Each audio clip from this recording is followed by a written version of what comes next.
Have you been boiling your broccoli? Maybe until it's nice and soft, thinking you're doing something good for yourself. Eating your greens. What if I told you that simple act might be destroying the very best part of this amazing vegetable? It's a painful reality that something we think is healthy could be losing its power right there in the pot for years. Many of us have cooked broccoli this way, without realizing we were essentially boiling away its incredible healing potential.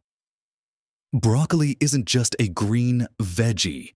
It's packed with compounds that can fight inflammation, support your heart, and even help protect your brain as you get older.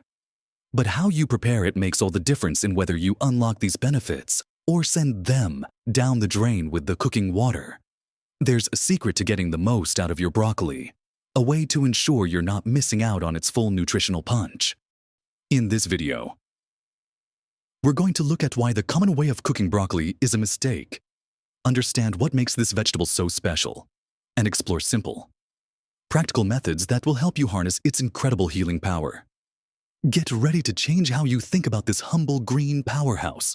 Watch to the end for something that will surprise you about getting the most out of your cooked broccoli.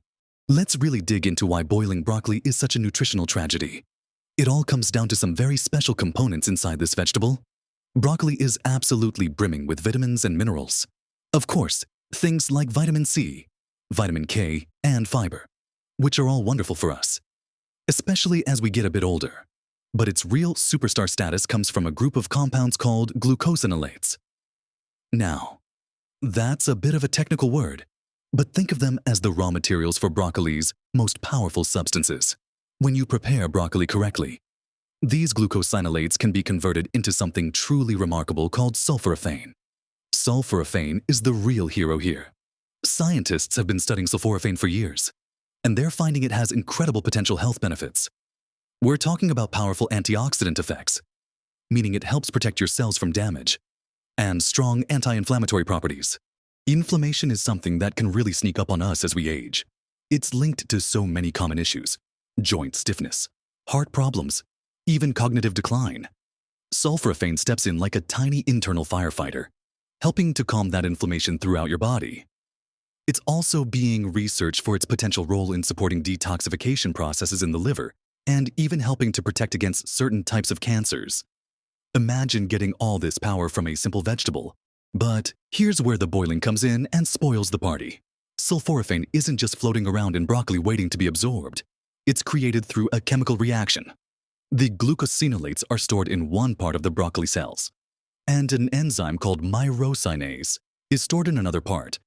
Think of it like a tiny factory inside the broccoli. When you cut, chop, or chew the broccoli, you break open these cells, allowing the glucosinolates and the myrosinase enzyme to mix. This mixing is the key.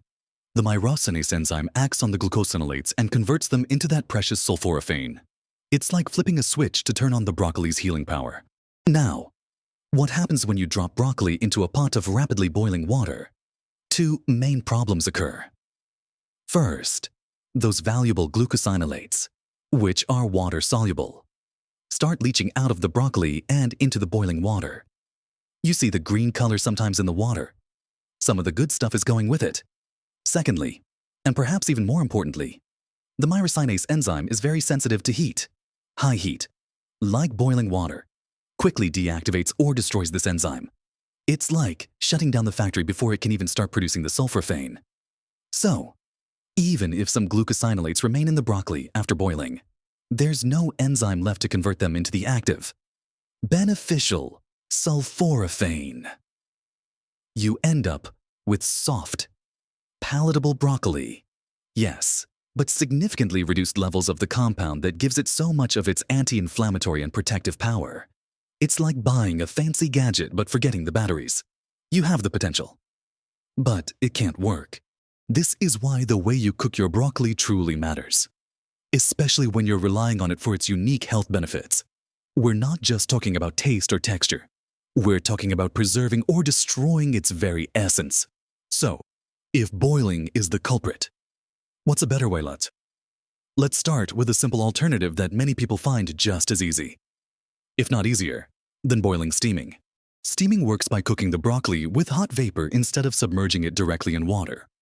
You typically use a pot with a little water in the bottom and a steamer basket suspended above the water. You bring the water to a boil. Then put the broccoli in the basket. Cover the pot and let the steam do the work. Why is this better first? Because the broccoli isn't sitting in water. Fewer of those water-soluble glucosinolates leach out. They stay in the broccoli where you want them. Second, while steaming is hot, it's often less harsh and prolonged than vigorous boiling. You can steam broccoli until it's tender crisp, which usually takes just a few minutes. This shorter cooking time and less direct. Intense heat compared to boiling means that more of that crucial myrosinase enzyme survives. With more enzymes surviving, more of the glucosinolates can be converted into sulforaphane when you eat the broccoli and chew it. Think of it this way. Boiling is like giving your broccoli a harsh, scalding bath that strips it and destroys its vital machinery. Steaming is like a gentle sauna that cooks it through while preserving more of its internal workings. Aim for steaming your broccoli until it's bright green and still has a little bite to it, not mushy. This tender crisp texture is a good sign that you've cooked it just enough to make it digestible and flavorful, without overdoing the heat and sacrificing those precious compounds. You can add a little salt or other seasonings after steaming, or dress it with a healthy oil or sauce. It's a simple switch, but it can make a world of difference in the nutritional quality of your meal. Steaming is your first powerful tool in unlocking broccoli's healing power, but it's not the only one. And there's a little trick you can add on top of this that makes it even more effective. Now that we've seen why boiling isn't ideal, and how steaming offers a gentler alternative that saves more of those valuable compounds and the enzyme needed to activate them, let's explore some other wonderful ways to prepare broccoli. And, more importantly, delve into that little trick I mentioned that can supercharge its sulforaphane production regardless of the cooking method, or even if you eat it raw. Beyond steaming, roasting is another fantastic option. Roasting involves cooking broccoli in a hot oven, typically tossed with a little olive oil, salt, and pepper. The high, dry heat caramelizes the edges, giving it a lovely flavor and texture. While the temperature in roasting is often higher than boiling, the key difference is the absence of water, like steaming. This means fewer water-soluble nutrients leach out. Also, depending on how you roast it and for how long, you can still preserve some of that myrosinase enzyme. Roasting usually takes longer than steaming. Maybe 15-25 minutes depending on your oven temperature and how tender you like it, but it concentrates the flavors beautifully. Stir-frying is another quick cooking method, using relatively high heat, but for a very short duration, often combined with other vegetables and a healthy oil. Again, the key is speed and often less direct contact with large amounts of water. Quickly stir-frying broccoli until it's bright green and crisp tender can also help preserve more of its beneficial compounds compared to boiling. But what if you do cook your broccoli in a way that might destroy some of the myrosinase enzyme? Is all lost? Absolutely not. This brings us to that crucial little trick, the secret handshake for activating sulforaphane. Remember that the myrosinase enzyme is needed to convert glucosinolates into sulforaphane. This conversion happens when the enzyme and the glucosinolates mix, which occurs when the broccoli cells are broken, like by chopping or chewing. The problem with high heat, like boiling, is that it destroys the enzyme before you eat it.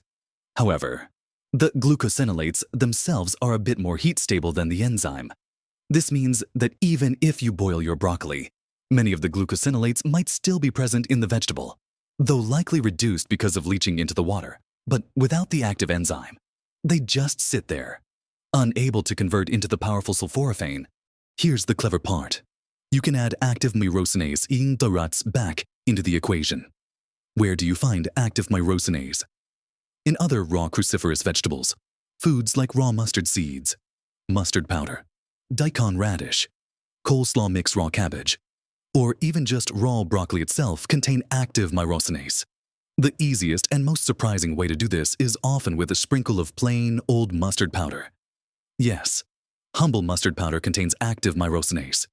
If you've cooked your broccoli using a method that likely deactivated the enzyme, say, you boiled it, or perhaps roasted it until it was very soft for a long time, You can simply chop it up or mash it a bit, and then sprinkle a small amount of mustard powder on it.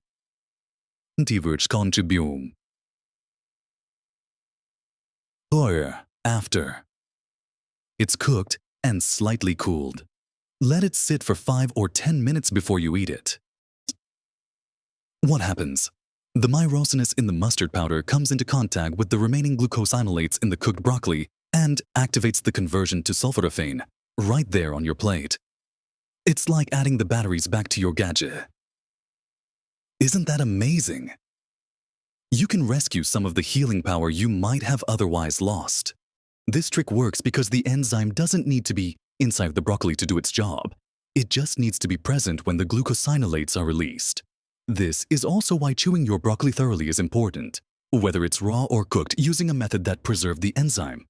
Chewing breaks down the cell walls and mixes the components. Another way to really maximize sulforaphane is to eat broccoli raw. Raw broccoli, especially the florets and even the stems if prepared properly, contains both active myrosinase and plenty of glucosinolates when you chop it for a salad or just bite into a piece. That conversion starts happening right away. Eating raw broccoli can be a bit tough for some folks, but chopping it very finely, adding it to slaws, or even blending it into a smoothie, ideally letting the chopped pieces sit for a few minutes before blending, can make it more palatable.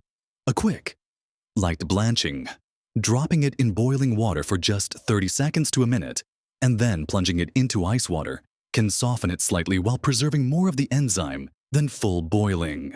So, you have options: steam it tender crisp, roast it, lightly stir-fry it, eat it raw or lightly blanched. And you have the activation trick with mustard powder if you suspect your cooking method killed the enzyme. But there's an even simpler way to incorporate the activation step into your cooking, especially with steaming or roasting. And this is perhaps the most powerful approach. Chop your broccoli florets and stems into bite-sized pieces before you cook them. Then, let those chopped pieces sit on your cutting board or in a bowl for at least 5 to 10 minutes before you apply any heat. During this waiting period, the chopping has broken the cells, allowing the myrosinase enzyme and the glucosinolates to mix. And the sulforaphane conversion starts happening even before it hits the heat. Once the sulforaphane is formed, it's a bit more stable than the enzyme itself. So, if you chop and wait, then steam or lightly roast, you're likely getting the best of both worlds, cooking it to a pleasant texture while producing and preserving high levels of sulforaphane. It's a tiny step, just 10 minutes of waiting, but it unlocks so much more power. Now, let's bring all these pieces together and talk about putting this into practice in your daily life. We've learned that boiling is the enemy of sulforaphane because it destroys the crucial enzyme and washes away the precursors. We've discovered that steaming, roasting, or even enjoying it raw or lightly blanched are better methods that preserve more of the goodness. And we've uncovered that powerful trick of chopping and waiting for 5 to 10 minutes before cooking, or even adding a sprinkle of mustard powder. After cooking to reactivate the process if needed. It's important to remember that these aren't just technical details. They translate directly into tangible health benefits for you. Getting more active sulforaphane from your broccoli can mean better support for your body's natural defenses against inflammation, which, as we discussed, is connected to so many age-related concerns from joint discomfort to keeping your mind sharp. It supports your gut health, which is fundamental to overall well-being and digestion, an area that can become more challenging over time. It helps your body's detoxification pathways work more effectively, giving your system a helping hand in dealing with environmental stressors. And, of course, there's the exciting research on its potential role in protecting against cell damage and supporting healthy cell growth. Beyond the florets, don't forget the stems and leaves. The broccoli stems are often discarded, but they are perfectly edible and nutritious. Just peel the tough outer layer and slice the inner part. It's a bit denser than the florets and benefits from slightly longer cooking, but it contains many of the same beneficial compounds. Broccoli leaves, if you can get them sometimes attached to the head or available separately, are also incredibly nutrient-dense, like kale or collard greens, and also contain sulforaphane precursors. Don't waste them, chop them up and cook them alongside the florets or add them to soups or stews. Making these changes doesn't have to be complicated or overwhelming. It's about small, conscious choices in the kitchen. Instead of putting your broccoli into a pot of water first thing, take an extra few minutes to chop it finely and let it sit while you prepare other ingredients. Invest in a simple steamer basket if you don't have one. They're inexpensive and versatile. Experiment with roasting. It brings out a lovely sweetness. Try adding finely chopped raw broccoli to your salads or mixing it into grain bowls. And keep that mustard powder handy as your secret weapon. Think about adding broccoli prepared in these ways to your meals a few times a week. It could be a side dish, added to pasta sauces after cooking, stirred into soups at the end, or even blended into smoothies again. Chop and wait first.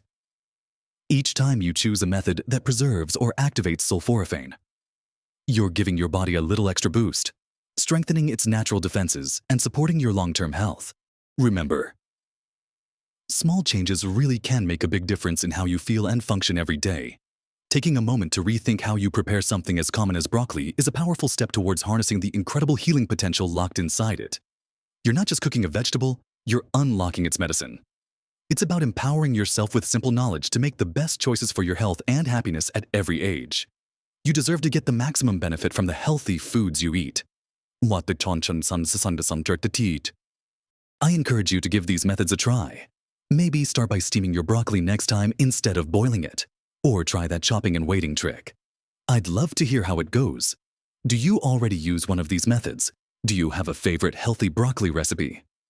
Share your thoughts and experiences in the comments below. Your ideas might help someone else. If you found this information helpful, please give this video a thumbs up. It tells me I should make more videos like this. And don't forget to subscribe to the channel and hit that notification bell so you don't miss out on more tips and ideas for living your best life, full of energy and vitality. At every age. Thank you for watching, and here's to unlocking the amazing power in the simple foods around us. Live your best life at every age.